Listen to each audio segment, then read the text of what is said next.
எஸ்ஐஆரை வந்து ஒரு பக்கம் திமுக கடுமையாக எதிர்க்கு பொது வெளியில்.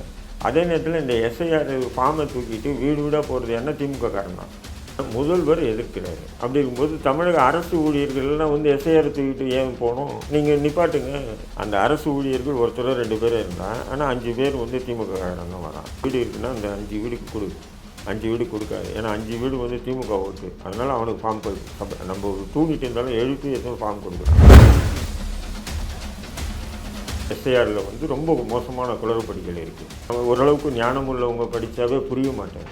அப்படி பாமர மக்கள் எப்படி இதை ஃபுல் பண்ணுவாங்க?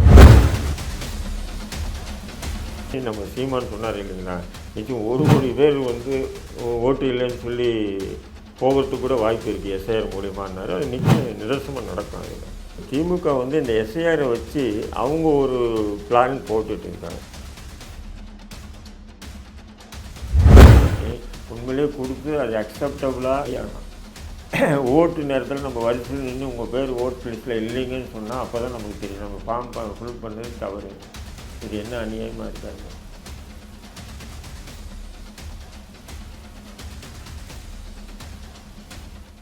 Cloud7 வாய்ஸ் நேயர்களுக்கு வணக்கம். இன்றைய சிறப்பு நேர்காணலில் நம்மோடு இணைந்திருக்கிறார் அரசியல் விமர்சகர் தடா ரஹீம்.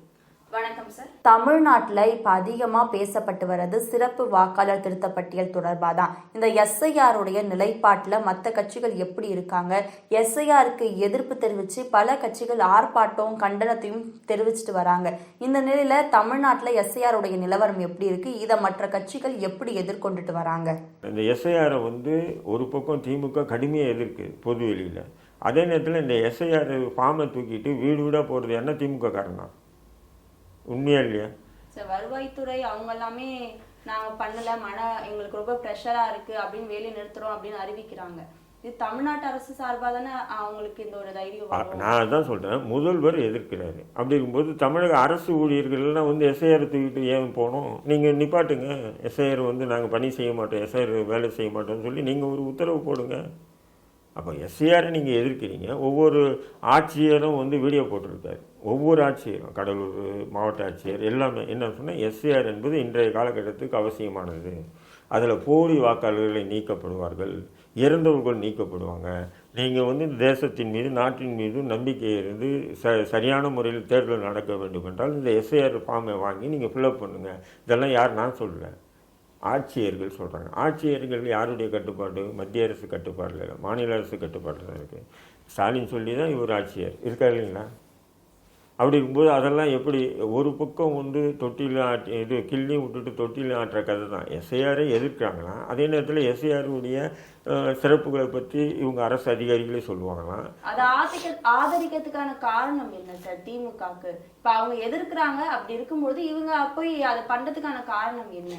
அது என்னன்னு சொன்னால், இப்போ எஸ்ஐஆர் மூலிமா நம்ம ஏதாவது ஒன்று பலனடை. இப்போ என்ன பண்ணுறாங்கன்னு சொன்னால், இப்போ யாரும் மற்ற அரசியல் கட்சிகள் இன்னும் களத்தில் இறங்கலை எஸ்ஐஆர் விஷயத்தில். இல்லை, ஆர்ப்பாட்டம் பண்ணது எதிர்ப்பு தெரிவித்தது இல்லை. நான் சொல்கிறது பூத்து வாரியாக ஒருவர் தெருவாக நீங்கள் பார்த்தீங்கன்னு சொன்னால், அந்த அரசு ஊழியர்கள் ஒருத்தர் 2 பேர் இருந்தால், ஆனால் 5 பேர் வந்து திமுக காரன் தான் வரான். அவன் சொல்கிறான் 10 வீடு இருக்குன்னா அந்த 5 வீடுக்கு கொடு, 5 வீடு கொடுக்காது. ஏன்னா 5 வீடு வந்து திமுக ஓட்டு. அதனால் அவனுக்கு ஃபார்ம் நம்ம தூங்கிட்டு இருந்தாலும் எழுப்பி எதுவும் ஃபார்ம் கொடுக்குறான். இப்போ எனக்கே எடுத்திங்கன்னா எங்கள் தெருவில் வந்து ஃபார்மே கொடுக்கல, வீட்டுக்கே வரல. ஆனால் என்ன பத்திரிக்கைகளெல்லாம் என்ன வருதுன்னா, வீடு வீடாக போய் ஃபார்ம் கொடுக்குறாங்க. எந்த வீட்டுக்கும் ஃபார்ம் கொடுக்குறதில்ல, தெருவில் உட்காந்துக்கிறானுங்க. உட்காந்துட்டு நமக்கு தேவைன்னா நம்ம தான் போய் வாங்கிக்க ஃபார்ம்.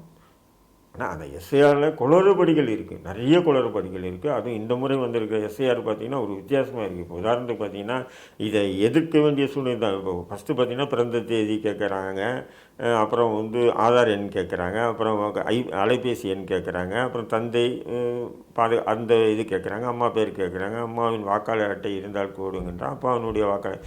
இதெல்லாம் கரெக்டு. ஆனால் இதில் என்னென்னா 2002 வாக்காளர் பட்டியலில் தங்கள் பெயர் இருந்தால் இந்த பதிவு பண்ணுங்கன்றான். இப்போ 2002 எடுத்திங்கன்னா, இப்போ நான் எடுத்திங்கன்னா 2002 ஜெயிலில் இருந்தேன். அப்போ நான் 2002 வாக்கு போடல. அப்போ இதுக்கு நான் போடலையே, அதுக்கு என்ன விஷயம்? அதுக்கு என்ன சொல்கிறான், அந்த 2002 வந்து தங்களுடைய பெயர் இல்லாமல் தங்களது தந்தை பெயர் இருந்தால் இந்த பகுதியை நிரப்பணும். 2002 நான் ஜெயிலில் இருந்தேன். எங்கள் அப்பாவும் செத்துட்டாங்க, எங்கள் அம்மாவும் செத்துட்டாங்க. இப்போ நான் எந்த தந்தையுடைய எந்த தாயுடைய வாக்காளர் அடையாள இதை வச்சு நான் மறுபடியும் பதிவு பண்ண முடியும்? இந்த மாதிரி குளறுபடிகள் வந்து பார்த்திங்கன்னா ரொம்ப மோசமாக இருக்குது. எஸ்ஐஆரில் வந்து ரொம்ப மோசமான குளறுபடிகள் இருக்குது. ஃபார்ம் வந்து பார்த்திங்கன்னா ஓரளவுக்கு தமிழ் நம்ம ஓரளவுக்கு ஞானம் உள்ளவங்க படித்தாவே புரிய மாட்டாங்க. அப்படி பாமர மக்கள் எப்படி இதை ஃபுல் பண்ணுவாங்க? இதை ஃபுல் பண்ணுறதுக்கு அதிகாரிகள் கூட தயாராக இல்லை. எந்த அதிகாரியும் அவங்க நாங்கள் எடுத்துகிட்டு வாமா ஃபுல் பண்ணி தரோம் அது கூட பண்ணுறதில்ல. ஃபார்மை கொடுத்துட்டு போயிட்டே இருக்காங்க. இப்போ என் மனைவி ஃபார்ம் கேட்டால் இல்லைன்ட்டாங்க. அதுக்கப்புறம் தேடி கண்டுபிடிச்சி ஃபார்ம் வாங்குகிறோம். அந்த ஃபார்மில் வந்து ஃபோட்டோ வேறு ஃபோட்டோ இருக்குது. ஆனால் அட்ரஸ்ஸு கணவன் பேர் எல்லாமே ஒன்றா இருக்குது. ஆனால் ஃபோட்டோ மட்டும் பார்த்திங்கன்னா வேறு ஃபோட்டோ இருக்குது. இந்த மாதிரி குளறுபடி இந்த எஸ்ஐஆரில் இருக்குது. நிச்சயம் நம்ம சீமான் சொன்னார் இல்லைங்களா, நிச்சயம் 1 கோடி பேர் வந்து ஓட்டு இல்லைன்னு சொல்லி போகிறதுக்கு கூட வாய்ப்பு இருக்குது எஸ்ஐஆர் மூலியமானாரு. அது நிச்சயம் நிதர்சனமாக நடக்கும் அதில். ஏன்னா இந்த ஃபார்மை வந்து அதிகாரிகளே ஃபுல் பண்ணிக்கிட்டாங்கன்னா பரவாயில்ல, அவங்க பண்ணுறதில்ல. நம்ம தான் ஃபுல் பண்ணி நம்ம போய் சப்மிட் பண்ணணும். சரி, சப்மிட் பண்ணி நீ பண்ண ஃபார்ம் கரெக்டாக இருக்குதுன்னு சொல்கிறது கூட தயாராக இல்லை. சார், எஸ்ஐஆர் படிவம் கொடுக்கும் போகும்போது கட்சியை சார்ந்தவங்க கூட போகலாம் கூட அப்படின்றதையும் சொல்லியிருக்காங்க சார். பூத் கமிட்டி மெம்பர்ஸா நான் என்ன சொல்கிறேன், ஓட்டு போகிறதுக்கே இன்றைக்கி மக்கள் சோம்பேறித்தனமாக இருக்காங்க. புரியுதுங்களா? இன்றைக்கி இந்த வாக்காளர் பதிவுகளை வந்து எத்தனை பேர் தொழில் வேலை அது எல்லாம் இருக்குது இல்லையா, எல்லாத்தையும் விட்டுட்டு அது எங்கே போகணும், எங்கே போய் அதை கொடுக்கணும், எங்கே ஃபுல் பண்ணணும், எதுவுமே தெரியல. கேட்டால் ஒரே விளம்பரம் என்ன வருது, வீடு வீடாக வருகின்றார்கள். வீடு வீடாக வந்து ஃபுல் பண்ணி வாங்கிட்டு போகிறாங்களா? இல்லையா, ஃபார்மை கொடுத்துட்டு போகிறாங்க. அதை விட வீடு வீடாக இல்லை, ஒரு தெருவில் வந்து முனையில் உட்காந்துக்கிறாங்க. உட்காந்துக்கிட்டு அவங்க போய் வாங்கிக்கணும். நம்ம அப்படி இருக்கும்போது இந்த எஸ்ஐஆர் படிவம் பல ஓட்டுகளை உண்மையா இழக்கிறதுக்கான வாய்ப்பு இருக்கு, நிறைய இருக்கு. இதை ஏன் திமுக ஆதரிக்கணும்? ஏன்னா இவங்க பீகார்ல நடந்த தேர்தலையுமே அதிகமா பேசப்பட்டது எஸ்ஐஆர் விவகாரத்தை கையில எடுத்ததுதான். எஸ்ஐஆரால ஓட்டு பறிப்போகும் அப்படின்றதுதான் பாஜகவுக்கு எதிராக இவங்க முன்னெடுத்த பிரச்சாரமா இருந்தது. அப்படி இருக்கும்பொழுது இப்ப தமிழ்நாட்டுல அதை ஆதரிப்பாங்களா இவங்க அப்படின்ற ஒரு அதுதான் சொல்றேன். எஸ்ஐஆரை எதிர்க்கிறாங்க, அரசியல் ரீதியாக எதிர்க்கிறாங்க. ஆனால் அதே நேரத்தில் அரசு ரீதியாக அவங்க செயல்படுத்த முனைப்பு காட்டுறாங்க. ஏன்னா இவங்க அரசு அதிகாரிகள் இவங்களுடைய கட்டுப்பாடு, முதல்வருடைய கட்டுப்பாடு தானே.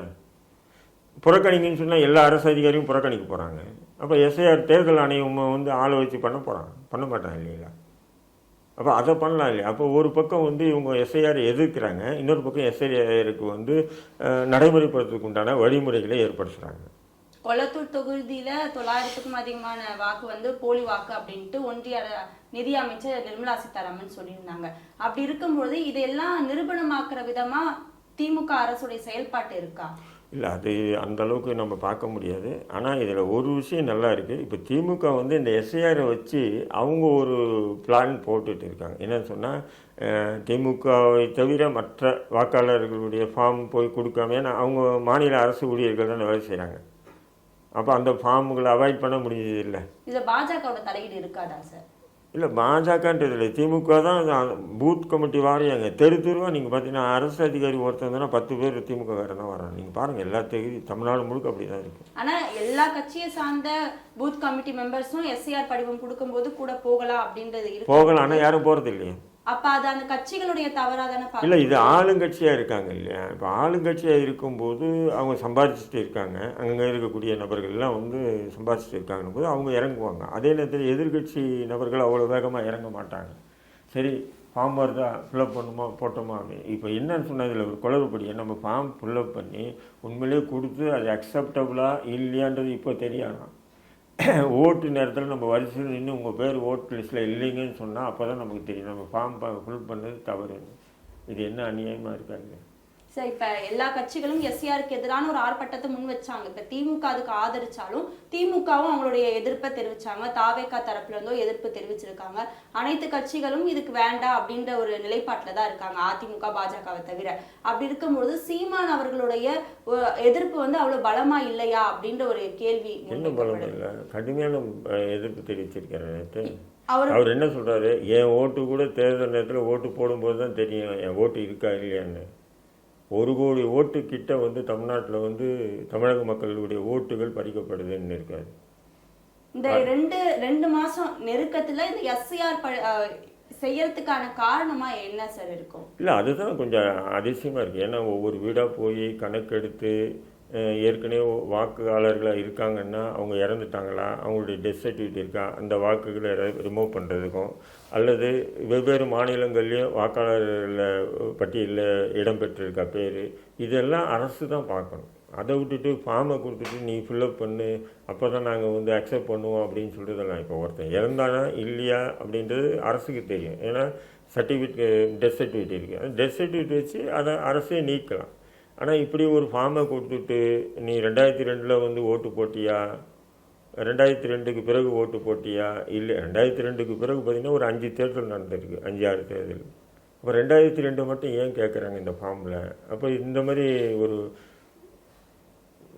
வித்தியாசமான ஒரு கேள்வியாக இருக்குல்ல. 2002க்கு பிறகு பார்த்தீங்கன்னா ஒரு 5-6, இப்போ நானே வந்து 2011 வெளியே வந்தேன், ஒரு 4 தேர்தலில் வாக்களிச்சிருக்கேன், ஒரு 4 தேர்தல் வாக்களித்தேன். இப்போ எனக்கு அந்த ஃபார்மில் வந்து 2002 நீங்கள் வாக்களிச்சிங்களா? இல்லை. வாக்களிக்கலன்னு சொன்னால் உங்கள் அப்பா எங்கே வாக்களிச்சார், உங்கள் அம்மா எங்கே வாக்களிச்சார்? அந்த வாக்காளர் அட்டை என்ன கேட்குதுங்க சார்? அப்போ உங்களுக்கு இஷ்யூவாயிருக்கா அந்த வாக்காளர் அட்டை? இல்லை, அதை தான் நான் சொல்கிறேன். நீங்கள் வாக்காளர் அடையாள அட்டையாக இருந்தால் கூட நீங்கள் 2002 நான் வாக்களிக்கல, அட்டையே இல்லைன்னு வைங்க உதாரணம். அப்போ உங்கள் அப்பா எங்கே வாக்களிச்சார், உங்கள் அம்மா எங்கே வாக்களித்தாங்க? நான் ஜெயிலில் இருந்தேன், எங்கள் அப்பாவும் இல்லை, அம்மாவும் இல்லை, செத்துட்டாங்கன்னு வைங்க. இப்போ 2002 எதுவுமே நான் பண்ணலை. அப்போ நான் அந்த ஃபார்மில் ஃப்ரண்ட் இது மட்டும் ஃபில் பண்ணி கொடுக்குறேன். இது அக்செப்டபுளா இல்லையா, இதை ஏற்றுப்பாங்களா மறுப்பாங்களா? இப்படி இந்த கேள்விக்கு பதில் யார்கிட்ட போய் கேட்குறது? அப்படி இருக்கும்போது ஓட்டு பறிப்பதற்கான வாய்ப்புகள் நிறைய இருக்குது. சமகால அரசியல் நிகழ்வுகளை பற்றி பகிர்ந்து கொண்டதுக்கு நன்றி சார். நன்றி.